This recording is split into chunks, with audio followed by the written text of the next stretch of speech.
8월 14일 쉼 그늘 설교를 시작하겠습니다.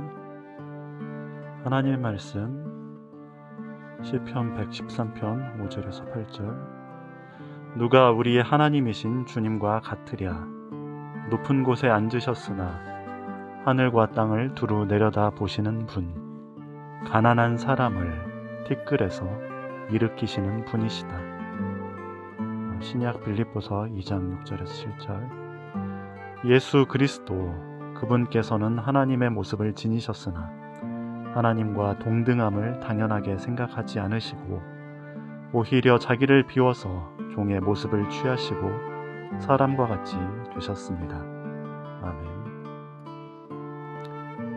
신의 길, 낮아짐의 길이라고 하는 제목으로 정말 오랜만이네요. 오랜만에 쉼그늘 설교를 하겠습니다.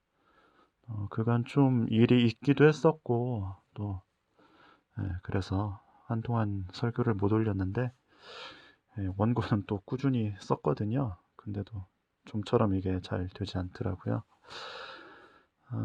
그래서 좀 송구한 마음도 있고 간만에 또 이렇게 올리게 되었습니다.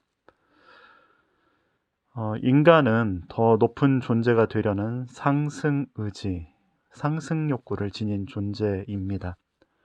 낮고 천한 삶에서 높고 고상한 삶을 살고 싶어하는 것이 인간입니다. 그 상승의 정점을 가리키는 표현이 신인지도 모르겠습니다. 서구의 기독교 전통에선 신, 하나님은 어떤 존재인가에 대해서 특별히 세 가지 속성을 말하고 있지요. 전지, 전능, 편재, 무소부재. 그래서 라틴어로 이제 옴니시키엔티아, 옴니포텐티아, 옴니프라이엔티아라고도 읽습니다. 영어도 이제 비슷하죠. 옴니신스, 전지한, 옴니포텐스 하면 전능한, 옴니프레센스 하면 이제 무소부재한, 편재한이라고 하는 거죠. 제가 어릴 때 교회에서 장로님들이 대표기도 하지 않습니까? 그런데 항상 장로님들이 대표기도 하실 때면 천지를 창조하시고 전지전능 무소부지하신 하나님 이렇게 기도를 시작했던 것이 기억이 납니다. 그런데 이 표현은 단순히 하나님을 뭔가 멋지게 꾸미고 묘사하는 표현이 아니라 기독교 전통의 신관, 신의 속성을 잘 드러내 보여주는 신학적인 표현인 것이죠. 한편으론 하나님을, 신을 이렇게 표현하는 것 속에서 우리 자신, 인간의 결여가 드러나기도 하지요. 하나님은 전지하시지만 우리는 모든 것을 알지 못해서, 미래를 알지 못해서 늘 불안해하고 걱정을 합니다. 장래에 어떤 위험과 어려움이 있을지 알지 못하기에 비록 과거에 비해서 인간이 상상할 수 없는 문명의 발전을 이루고 과학기술의 진보를 이루었음에도 당장 어떤 일이 일어날지 한 치 앞을 알지 못하기는 마찬가지지 않습니까? 우리는 또 전능하지 않습니다. 모든 걸 다 할 수 없지요. 분명 인간은 지구상의 어떤 생물보다 많은 것을 할 수 있는 존재입니다. 그러나 하지 못하는 것들 또한 많지요. 여전히 유한한 생명을 지닌 연약한 존재입니다. 삶을 흔드는 작은 바람에도 쉽게 흔들리며 부서지고 망가지죠. 어찌할 수 없는 상처와 아픔들이 참 많습니다. 또 하나님은 모든 곳에 이렇게 편재하신데 우리는 특정한 시간과 장소, 공간에 이렇게 묶여 있지요. 지금은 사실 예전에 비해서 이동 수단도 많이 발달하고 또 이 모바일 기기들, 휴대폰이니 뭐니로 해서 마치 모든 곳에 동시다발적으로 존재할 수 있는 온라인 상태인 것 같지만 여전히 우리는 특정한 시공간에 이렇게 묶여있는 그런 존재지요. 전지전능, 편재한 신을 찾는다라는 것은 인간 존재가 그렇지 못하기에 또 그렇게 되고자 하는 열망이기도 합니다. 내가 조금 더 힘이 있다면, 능력이 있다면, 뭔가를 좀 더 잘 알았다면 지금의 이 고통스럽고 어려운 상황보다 더 나은 행복을 누릴 텐데 라고 생각을 하는 것이죠. 신처럼 될 것이다. 전지전능, 편재한 신처럼 될 것이다. 그런 이유로 선악과를 따먹고 바벨탑을 쌓아 올립니다. 이것이 창세기에서 말하는 인간의 죄에 대한 이야기이지요. 신과 같이 되고자 하는 것, 하늘에 닿고자 하는 것, 그것이 하나님에 대한 도전이기에 이제 기독교 신앙에서는 악이라고 또 신을 향한 반역이라고 이렇게 말합니다만, 저는 이 부분을 조금 더 생각해 봤으면 합니다. 인간은 왜 신처럼 되고자 하는가? 왜 전지전능함을 얻고자 하는가? 왜 그리 하늘 끝에 닿으려는 상승의 의지를 지니고 있는가? 아놀드 토인비가 인류 문명을 도전과 응전의 역사라고 말하지 않습니까? 왜 인간은 그렇게 분투하는, 도전과 응전하는 존재인 것인가? 그것은 바로 우리 자신의 결여 때문이라는 겁니다. 우리 자신의 어떤 내적인 결핍, 부족함 때문에 인간이 그럴 수밖에 없다라는 것이죠. 그렇게 사실 우리는 인간 존재는 모두 신과 같이 되고자 합니다. 그러니 전지전능을 추구하는 것이 인간의 본성이라는 것이죠. 결여와 빈곤, 약함이 없는 완전 무결한 삶, 불행을 피하려는 인간의 의지는 신을 추구함으로 나타나지요. 저는 이 지점을 이해하는 것이 참 중요하다 봅니다. 창세기의 선악과나 바벨탑의 이야기를 그냥 하나님께 도전한 죄라고, 악한 것이라고 단순하게 생각하면 참 편합니다만, 인간이 왜 그럴 수밖에 없는지를 이해해야 한다라는 거죠. 그렇게 선악과나 바벨탑의 이야기를 악한 것이라 하면서도 인간이 그럴 수밖에 없기 때문에 여전히 우리 안에는 똑같은 일을 행하고 있음을 알아야 합니다. 그리고 그 이면에는 인간의 결여, 인간의 결핍이 존재한다라는 것을 알아야 하는 것이죠. 그래서 사실 그리스도인들도 선악과나 바벨탑을 비판하면서도, 그게 죄라고 말하면서도 역시 어떻습니까? 전지전능함을 꿈꾸지 않습니까? 상승하고자 하는 욕구는 똑같지 않습니까? 하나님을 믿는 이유가 무엇입니까? 믿고 섬기는 이유가 무엇입니까? 신의 권능으로 삶의 어려움을 피하고 부유해지고 행복하게 살기 위해서, 그것 때문에 아닙니까? 그래서 신수성가, 이런 표현조차 나오지 않습니까? 어떤 간증 이야기들을 들어보면 결국 하나님 믿었더니 잘 됐더라, 이런 이야기들 얼마나 많이 합니까? 힘과 권력, 부와 명예를 추구하는 것을 우리는 비판하면서도 그것은 언제나 우리 자신의 추구일 수밖에 없습니다. 여기에서 벗어나기란 사실 쉽지 않습니다. 인간의 약함, 부족함, 궁핍을 인정하고 바라봐야 합니다. 우리는 흔들리는 존재이며 부서지기 쉬운 존재입니다. 그것을 신의 전능으로 채우려 하는 것이죠. 그것이 우리가 생각하는 신입니다. 전지전능한 신을 우리는 필요로 하며 그 신의 권능으로 우리 역시 전지전능하고자 합니다. 그것을 잘 말해주는 것이 바로 이 돈 아니겠습니까? 종교가 드러내 보이는 인간의 욕망이 그렇습니다. 종교뿐만 아니라 사람의, 인간의 그 본연의 욕망이 그렇죠. 그런데 종교 역시, 종교가 드러내는 인간의 욕망이 무엇입니까? 여러분, 하나님 왜 믿습니까? 전능감을 얻고자 그러는 것이지요. 그것이 종교적 욕망이지요. 번영과 부, 장수와 행복을 전지전능하신 하나님을 통해서 얻고자 하는 겁니다. 오늘 시편의 말씀처럼 가난한 사람을 티끌에서 일으켜 세우시는 권능의 하나님을 믿고 고백하는 것, 이것이 또 종교의 욕망이지요. 여기서 벗어날 수는 없습니다. 이것이 그냥 우리에게 보편적으로 있는 것이지요. 그런데 신약 빌립보서의 말씀은 놀라운 이야기를 하고 있습니다. 그리스도 찬송시라고 알려진 빌립보서 2장 5절 이하의 말씀이지요. 너희 안에 이 마음을 품으라 곧 그리스도의 예수의 마음이니라고 빌립보서 2장 5절이 시작하지요.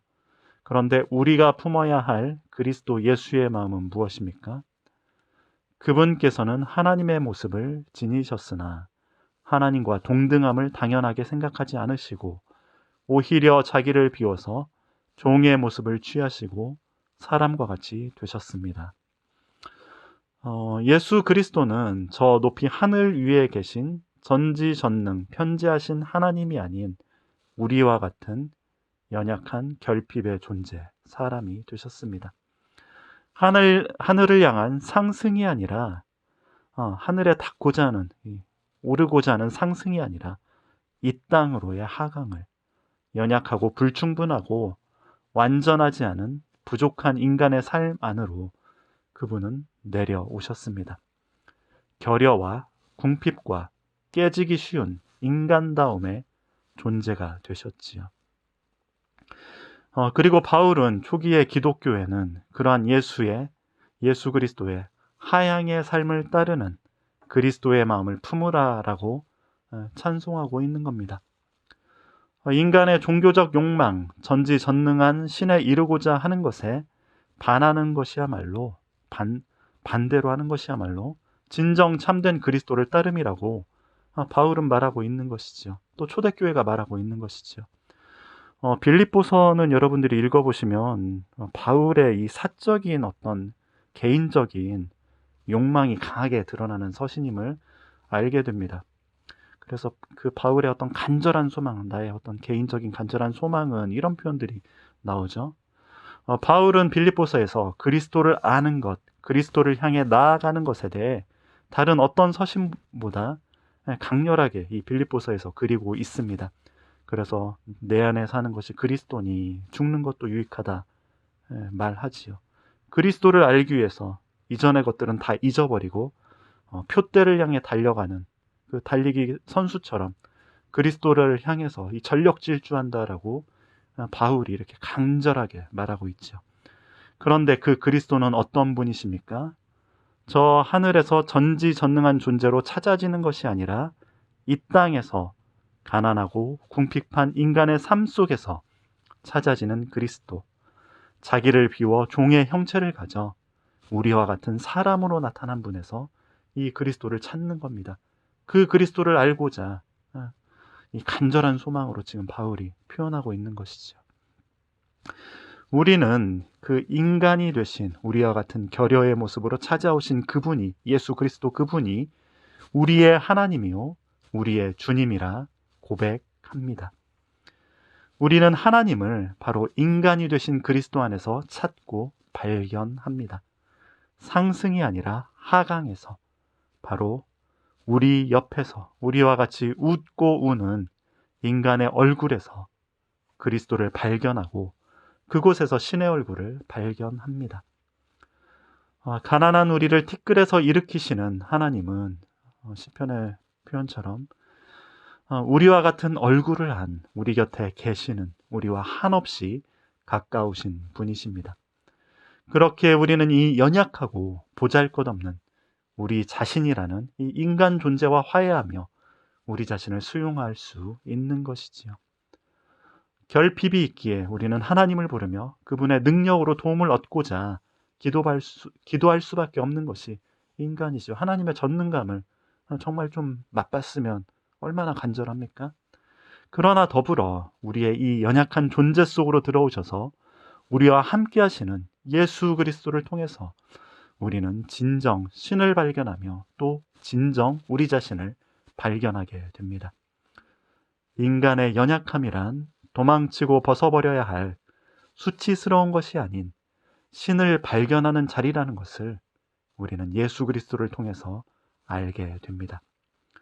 우리의 힘겹고 고단하고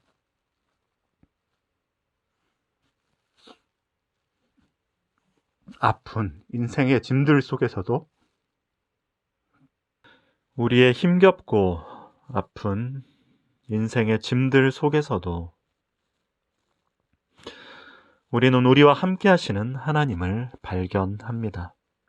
고된 노동의 현장 속에서도, 어찌할 수 없는 삶의 고통과 탄식 속에서도 주님은 저 멀리 하늘에 있는 것이 아닌 땀 흘리며 눈물 흘리며 우리와 함께 하십니다. 헬리나우에는 이것을 하향성의 삶이라 말합니다. 예수 그리스도의 하향성의 삶, 이것이야말로 신의 길이라는 것이지요. 우리가 그토록 벗어나려 하는 하향성, 인간 중심에 있는 결핍을 마주대하고 화해하며 받아들이는 것, 곧 자신과의 화해 속에서 우리는 진정한 자신을 만나며 그곳에서 신을 만나게 되는 것입니다. 삶이 계속되는 한 살아가기 위해서 분투할 수밖에 없는 것이 인간이지요. 지금보다 나은 삶을 늘 꿈꾸고 수고하며 애쓰는 것이 인간의 삶입니다. 지금도 삶과 투쟁하는 여러분들에게 주님의 능력이 임하길 기도드립니다. 그리고 그럼에도 지금 여러분들의 모습 그대로 부족하고 연약한 부서진 인간성 그 자체로 받아주시고 사랑하시는 주님이 계심을 전합니다. 내 모습 그대로 나와 함께 하시는 예수 그리스도야말로 진정 우리의 가장 큰 권능이며 위로요, 능력입니다. 삶은 그 자체로 받아들여질 때 살아갈 힘을 얻는 법입니다. 우리의 가난한 실체가 그대로 드러나는 우리의 영혼 깊은 곳에서 주님은 우리와 함께 하시며 우리를 긍정하십니다. 가난한 여러분의 영혼 중심에서 주님을 만나고 그 주님을 통해 가난한 자신과 화해하면서 자신의 삶을 긍정하시고 삶을 살아갈 용기를 얻길 기도드립니다. 사랑의 주님, 우리의 약함과 결핍 속에서 주님은 우리와 같은 가난함으로 우리와 함께 하십니다. 우리가 주님을 통하여 연약한 우리 자신을 받아들이게 하소서. 매일의 고단한 우리 자신의 삶과 화해하게 하소서. 그 가운데 언제나 우리를 사랑으로 감싸시는 주님을 만나게 하소서. 아멘.